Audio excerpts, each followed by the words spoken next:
तो ये वीडियो हमारे बीपीएससी के साइंस सीरीज का सेकंड पार्ट है। जैसा कि आपको पता है, हमने बीपीएससी के द्वारा पिछले 30 वर्षों में पूछे गए साइंस के सभी क्वेश्चंस का एक संकलन तैयार किया है और उसी को हम लोग डिस्कस कर रहे हैं।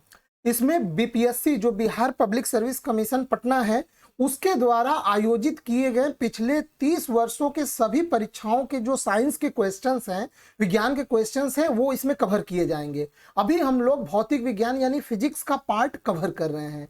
इसका एक पार्ट ऑलरेडी हमने कवर कर चुका है। पहला पार्ट का वीडियो का डिस्क्रिप्शन में हम लिंक शेयर कर देंगे, आप लोग वहां से जाके वीडियो का पहला पार्ट देख सकते हैं। और ये जो क्वेश्चंस हैं, ये कोई भी क्वेश्चंस किसी बुक से नहीं लिए गए हैं। ये जो बीपीएससी का क्वेश्चन पेपर है उसी के डायरेक्टरी से लिया गया है। ठीक है, तो आप सारे क्वेश्चंस पे आंख बंद करके भरोसा कर सकते हैं कि ये सभी क्वेश्चंस बीपीएससी के द्वारा ही पूछे गए हैं। ठीक है, और ऐसे ही बीपीएससी इन्हीं पैटर्न पे अपने सभी एग्जाम्स में क्वेश्चंस पूछती है।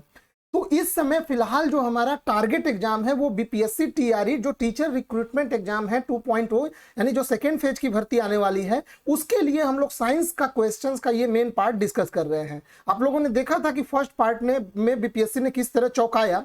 तो सेकेंड जो एग्जाम हो रहा है, ये जो सेकेंड टीआरई 2.0, तो उसमें ऐसी खबरें आ रही हैं कि जो सिलेबस है वो पिछले की तुलना में थोड़ा रिलैक्स्ड रखा जाएगा, क्वेश्चन का लेवल भी। बट वो सब ठीक है, जो चीजें वो चल रही हैं बैकग्राउंड में आप चलने दीजिए, आप पूरी तरह से अपनी तैयारी बिल्कुल अच्छे से करिए। यानी पहले बीपीएससी के सभी क्वेश्चंस को आप देख के पढ़ के पहले बीपीएससी की साइकोलॉजी समझिए कि बीपीएससी किस प्रकार के क्वेश्चंस उठाती है। और जो साइंस का सेगमेंट है वो बीपीएससी का सबसे फेवरेट सेगमेंट है। ठीक है, तो हम लोग ये सेकेंड पार्ट शुरू करते हैं। इसमें हम लोग ये फिजिक्स का जो है मापन, मात्रक और राशि वाला पार्ट हम लोग डिस्कस कर रहे हैं। ठीक है, धीरे धीरे हम लोग भौतिक विज्ञान, फिर रसायन विज्ञान, फिर जीव विज्ञान, सभी के क्वेश्चंस हम लोग डिस्कस करेंगे। और ये सारे क्वेश्चंस केवल और केवल बीपीएससी के द्वारा पूछे गए प्रश्न ही रहेंगे हमारे इस सेगमेंट में। ठीक है, आगे बढ़ते हैं। तो यहाँ पे देखिए क्वेश्चन नंबर 16 है, निम्न में से कौन सी सदिश राशि नहीं है। तो आपको इसमें पहचानना है कि सदिश राशि कौन नहीं है। यहाँ गति से मतलब यहाँ पे दूरी है। ठीक है, तो दूरी जो होती है वो अदिश राशि होती है, वेग सदिश राशि होती है। ठीक है, बल आघूर्ण ये भी सदिश राशि होती है और विस्थापन भी सदिश राशि होती है।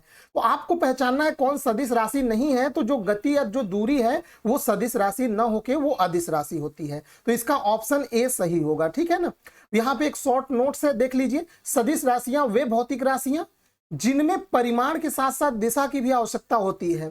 ठीक है, अदिश राशियां वे भौतिक राशियां जिनमें केवल परिमाण की आवश्यकता होती है। तो ये यहाँ पे नोट्स है, इसको बना लीजिएगा। नेक्स्ट है क्वेश्चन नंबर 17। क्वेश्चन नंबर 17 है, प्रकाश वर्ष किसका मात्रक होता है। तो ये वर्ष पे मत जाइएगा, ये प्रकाश वर्ष, ये बहुत बार ये क्वेश्चन पूछा जाता है। प्रकाश वर्ष दूरी का मात्रक होता है। ठीक है ना, प्रकाश एक वर्ष में जितना दूरी तय करती है उसी को वही दूरी प्रकाश वर्ष कहलाती है। यहाँ पे आप देख लीजिएगा, एक प्रकाश वर्ष में 9.46 इंटू 10⁻15 मीटर या 9.46 इंटू 10⁻12 किलोमीटर के बराबर होता है एक प्रकाश वर्ष। नेक्स्ट क्वेश्चन है, प्रकाश वर्ष की इकाई है। तो यहाँ पे ये दूरी का इकाई होगा। ठीक है, ये लास्ट पार्ट इसका सही है। ठीक है, नेक्स्ट है क्वेश्चन नंबर 19, निम्न में से कौन सी मूल भौतिक राशि है। मूल भौतिक राशि इसमें पहचानना है। ठीक है, तो मूल भौतिक राशि जो है इसमें देखिए, बल ये व्युत्पन्न राशि है, वेग भी व्युत्पन्न राशि है, वैद्युत धारा मूल राशि है और कार्य भी व्युत्पन्न राशि है। ठीक है, मूल राशियां वो होती हैं जिन्हें आप तोड़ नहीं सकते, वो अपने आप में फंडामेंटल होती हैं, जबकि व्युत्पन्न राशियां अन्य राशियों से मिलकर बनी होती है।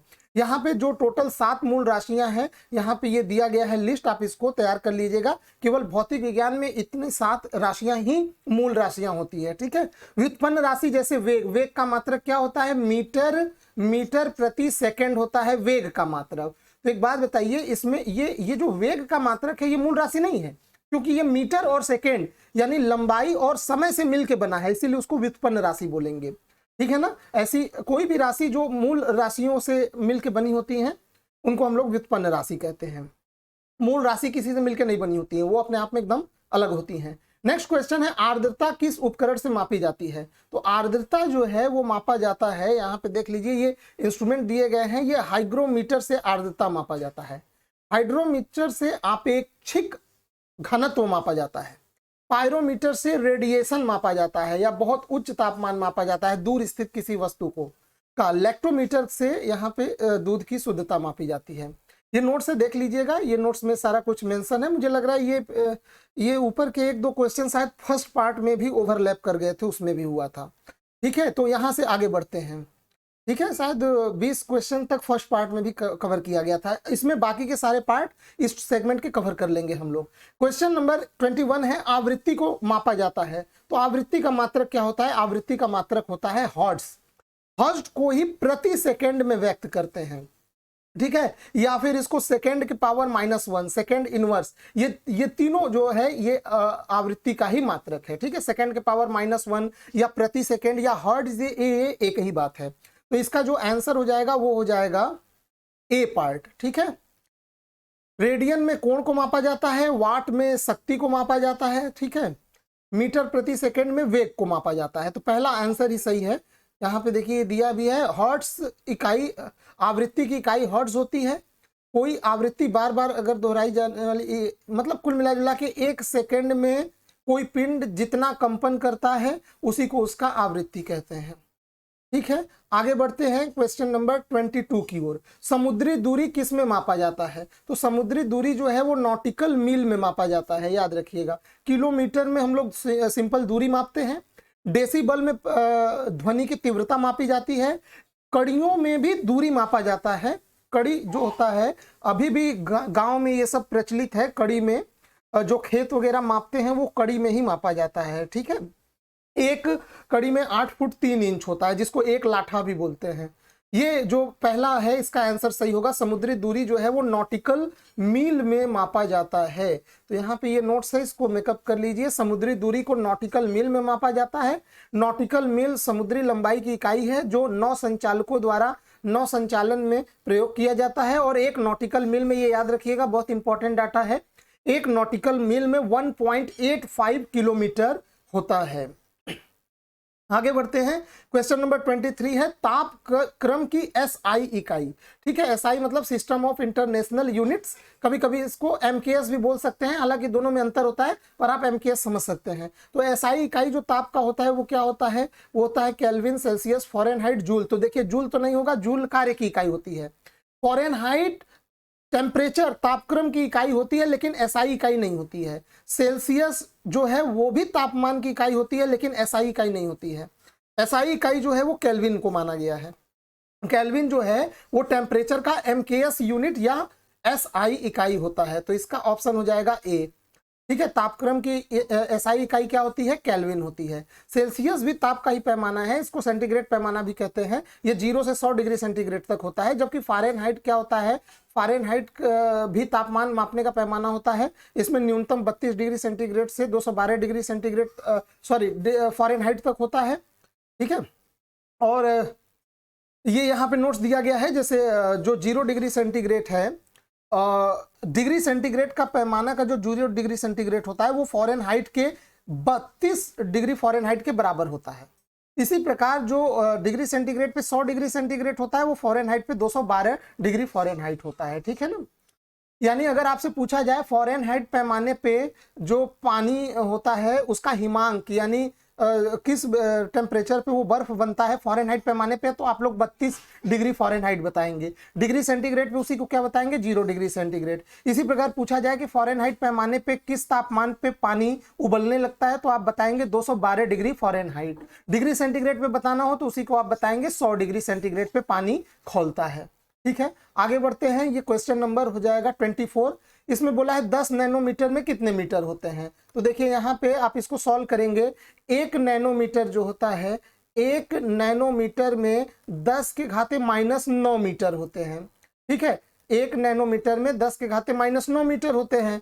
तो यहाँ से आपको 1 नैनोमीटर में कितना मीटर निकालना है? 10 नैनोमीटर में, सॉरी 10, तो 10 नैनोमीटर ले लीजिए। तो 10 नैनोमीटर में इधर भी 10 से गुणा कर दीजिए, तो 10 गुणे 10 पे घाते -9 मीटर। तो यहाँ पे ये 1 जो है ये इसको -8 कर देगा, तो 10 के घाते -8 मीटर इसका आंसर होगा। ठीक है, तो 10 नैनोमीटर में 10 के घाते -8 मीटर होंगे। ठीक है ना, ये इसका आंसर हो जाएगा ए पार्ट, इसका आंसर सही हो जाएगा।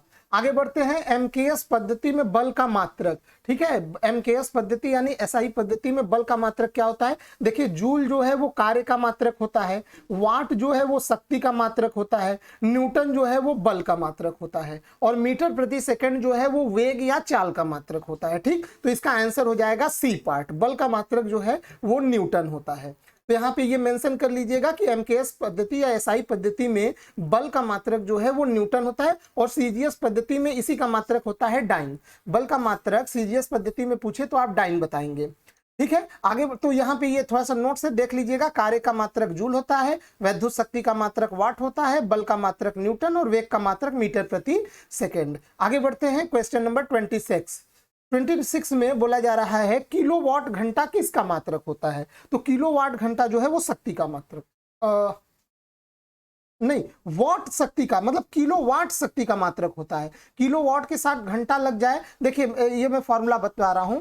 जो पावर होता है वो होता है W/T, कार्य बटे समय।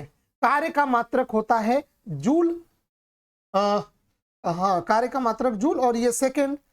तो इसमें बोला है किलोवाट घंटा, ये पूरा जो पावर का मात्रक होता है W/T मिला के इसको बोलते हैं वाट। ठीक है, इसको क्या बोलते हैं? वाट बोलते हैं। तो इसमें ये हो जाएगा वाट इंटू घंटा।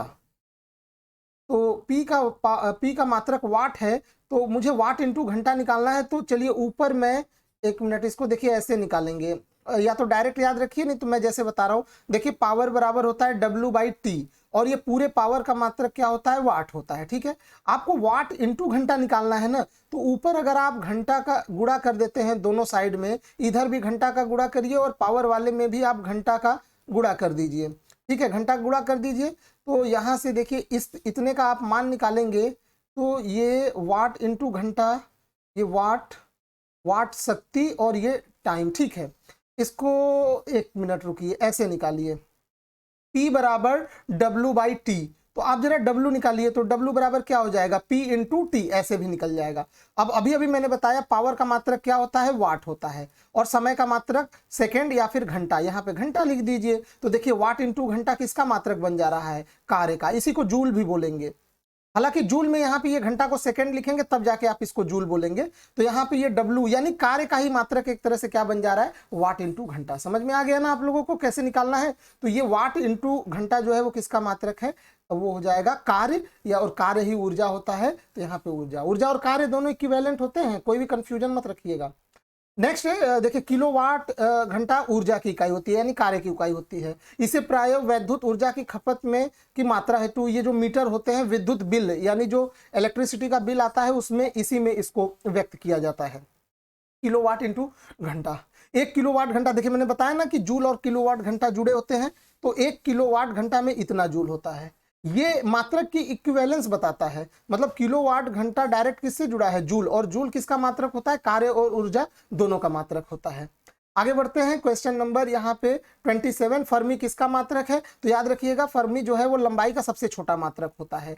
एक फर्मी जो होता है, एक फर्मी होता है 10⁻⁻15 मीटर। जो नाभिक का व्यास होता है वो फर्मी मीटर के ही ऑर्डर का होता है। तो एक फर्मी जो है वो 10⁻⁻15 मीटर होता है, यानी जो फर्मी है वो किसका मात्रक है? वो लंबाई का मात्रक है। दूरी का, द्रव्यमान का मात्रक केजी होता है, वेग का मात्रक मीटर प्रति सेकंड, और समय का मात्रक हो जाएगा सेकंड।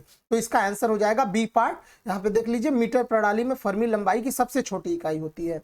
एक फर्मी में 10⁻⁻15 मीटर होता है। ठीक है, आगे बढ़ते हैं क्वेश्चन नंबर 28। निम्न में से कौन सी अदिश राशि है? आपको अदिश राशि पहचानना है। तो जो बल होता है वो सदिश राशि होता है, ये वेक्टर होता है। दाब जो है, दाब वैसे दाब को तो टेंसर में रखा जाता है, पर इस लेवल तक अभी दाब को आप अदिश में रखेंगे।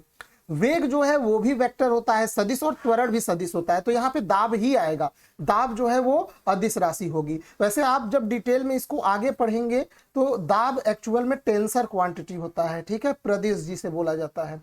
ठीक है, आगे बढ़ते हैं। ये नोट्स है, इसको देख लीजिएगा। अदिश राशि वह राशि होती है जिसमें केवल परिमाण होती है किंतु दिशा नहीं। अदिश राशियों के कुछ एग्जाम्पल है, यहाँ पे ये आप मेंशन कर लीजिएगा। ये अदिश राशि में आते हैं। सदिश राशि में ये बाकी जो दिया हुआ है ये सदिश राशियां हैं।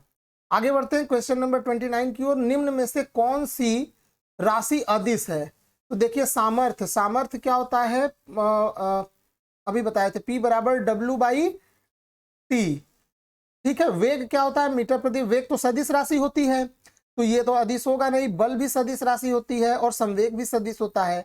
पावर जो है वो अदिश होता है, क्योंकि कार्य, कार्य भी अदिश है और समय भी अदिश है, तो ये दोनों अदिश हैं, तो जो पावर होगा वो क्या हो जाएगा, वो अदिश हो जाएगा। पावर को ही क्या बोलते हैं, सामर्थ्य बोलते हैं। तो यहाँ पे इसका आंसर क्या हो जाएगा, ए पार्ट। ठीक है, ए पार्ट इसका आंसर हो जाएगा। ये नोट्स जो है आपके लिए है, आप वीडियो को पॉज करके पढ़ लीजिएगा, देख लीजिएगा इसमें कौन कौन से एग्जाम्पल है। ये रिपीट हो रहा है इसलिए अब मैं नहीं बता रहा हूँ इसका। नेक्स्ट है क्वेश्चन नंबर 30, निम्न में से किस राशि का मात्रक नहीं है। देखिए प्रतिबल क्या होता है, प्रतिबल, ये इसका जैसे यंग प्रत्यास्था गुणांक होता है प्रतिबल बटे विकृति। प्रतिबल, प्रतिबल होता है प्रेशर, एक तरह से ही होता है। प्रतिबल को हम लोग लिखते हैं F/A, ये प्रतिबल होता है। बल क्या होता है, F। विकृति क्या होता है, विकृति का मात्रक नहीं होता। विकृति जो होता है वो लंबाई में वृद्धि बटे प्रारंभिक लंबाई, तो दोनों लंबाई होता है, लंबाई में वृद्धि या कमी बटे प्रारंभिक लंबाई, तो दोनों लंबाई है तो दोनों का मात्रक कट जाएगा, तो इसका कोई मात्रक नहीं होगा। जबकि दाब क्या होता है, दाब भी होता है फोर्स बाई एरिया। तो बाकी सबके मात्रक बनेंगे लेकिन विकृति का मात्रक नहीं बनेगा। ठीक है, विकृति का मतलब जैसे मान लीजिए ये कोई रबर है, आप ये रबर की प्रारंभिक लंबाई क्या है, स्मॉल एल है। जब आपने इस रबर को कोई भार यहाँ पे लटका के इस प्रकार से लटका दिया, तो अब रबर की लंबाई क्या हो जाएगी, रबर की लंबाई बढ़ जाएगी। तो मान लीजिए इसकी लंबाई में वृद्धि हो गया डेल्टा एल का, तो इसकी विकृति क्या हो गई, डेल्टा एल बटे एल। इसी को बोला जाता है विकृति, लंबाई में होने वाली वृद्धि बटे प्रारंभिक लंबाई। तो यहाँ से विकृति का मात्रक नहीं निकलेगा। ठीक है, आगे देखिए एंगस्ट्रॉम किसकी इकाई होती है। एंगस्ट्रॉम जो है उसमें तरंग दैर्ध्य को व्यक्त करने के लिए एंगस्ट्रॉम का यूज करते हैं। वैसे एंगस्ट्रॉम दूरी की ही लंबाई होगी, सॉरी लंबाई का ही मात्रक होगा एंगस्ट्रॉम, और तरंग दैर्ध्य चूंकि लंबाई में मापते हैं तो एंगस्ट्रॉम तरंग दैर्ध्य हो जाएगा। ऊर्जा, ऊर्जा का मात्रक क्या हो जाएगा, ऊर्जा का मात्रक हो जाएगा जूल। आवृत्ति का मात्रक हर्ट्ज या प्रति सेकेंड। वेग का मात्रक मीटर प्रति सेकेंड। तरंग दैर्ध्य का मात्रक यहाँ पे एंगस्ट्रॉम होगा। ठीक है, तरंग दैर्ध्य मापने के लिए यूज किए जाते हैं। ठीक, आगे बढ़ते हैं। ऑडियोमीटर से क्या मापा जाता है, ऑडियोमीटर से क्या मापा जाता है। ठीक है, तो इसमें देखिए ऑडियोमीटर से क्या मापते हैं, इसमें देखिए ऊंचाई जो है ये तो नहीं मापेंगे, वायुमंडलीय दाब भी नहीं मापेंगे, हृदय गति भी नहीं, ध्वनि की तीव्रता भी नहीं, इसमें कोई नहीं होगा। ठीक है, ऑडियोमीटर, एक मिनट, ऑडियोमीटर, हाँ ठीक है, सॉरी सॉरी गलती हो गया, मुझे यहाँ प्रकाश की तीव्रता का भ्रम हो गया था। ध्वनि की तीव्रता जो है वो ऑडियोमीटर से मापते हैं। ठीक है, डेसिबल में मापा जाता है। ठीक है, ध्वनि की तीव्रता यहाँ पे मापेंगे।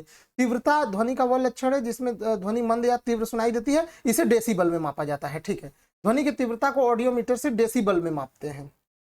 दाब की इकाई क्या है, दाब देखिए, दाब क्या होता है, प्रेशर P बराबर होता है बल बटे क्षेत्रफल F/A। बल का मात्रक होता है न्यूटन प्रति, क्षेत्रफल होता है मीटर स्क्वायर, तो न्यूटन प्रति मीटर स्क्वायर होगा।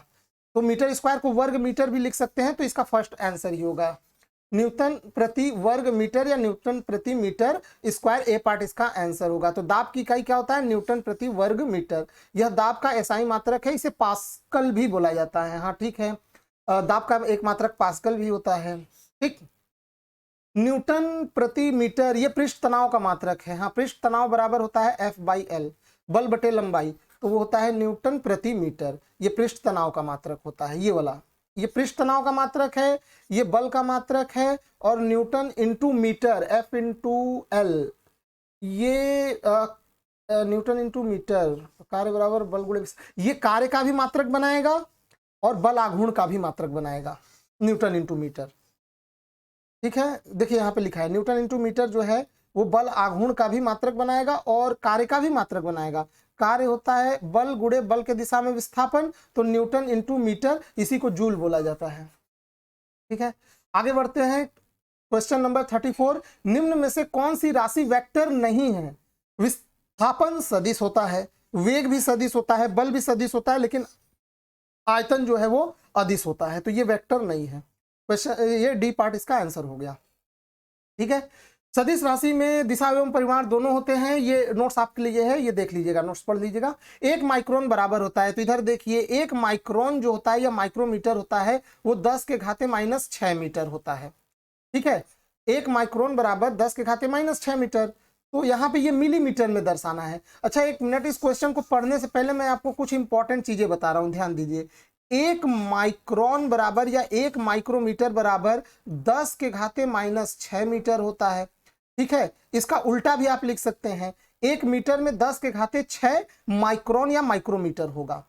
अब याद रखिएगा, 1 नैनोमीटर में 10 के घाते -9 मीटर होता है, 10 के घाते -9 मीटर होता है।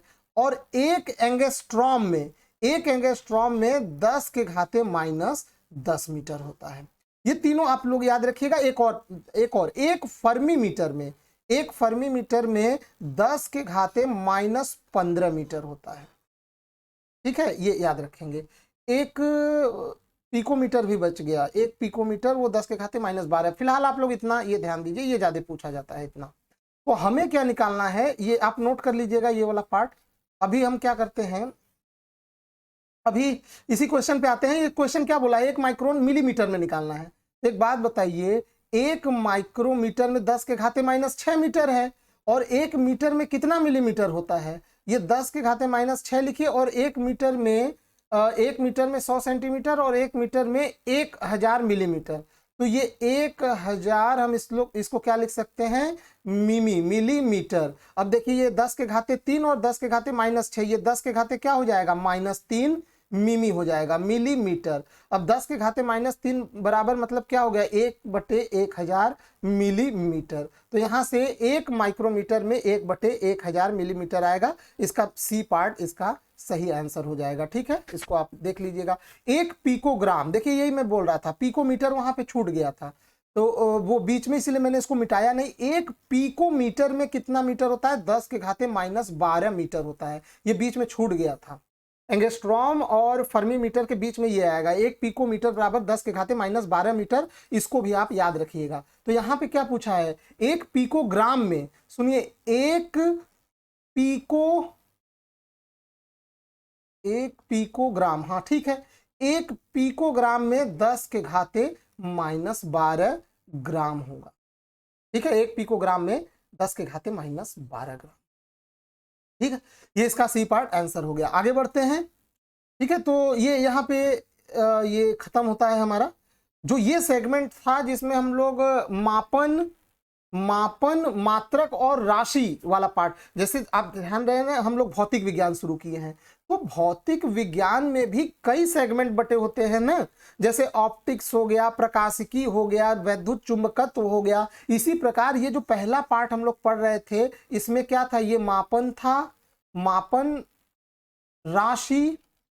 मापन और राशि वाला पार्ट हम लोग कवर कर रहे थे। ठीक है ना। अब नेक्स्ट वीडियो में हम लोग इसी भौतिक विज्ञान का नेक्स्ट सेगमेंट डिस्कस करेंगे। ठीक, तो वीडियो देखने के लिए बहुत बहुत धन्यवाद। मिलते हैं नेक्स्ट वीडियो में।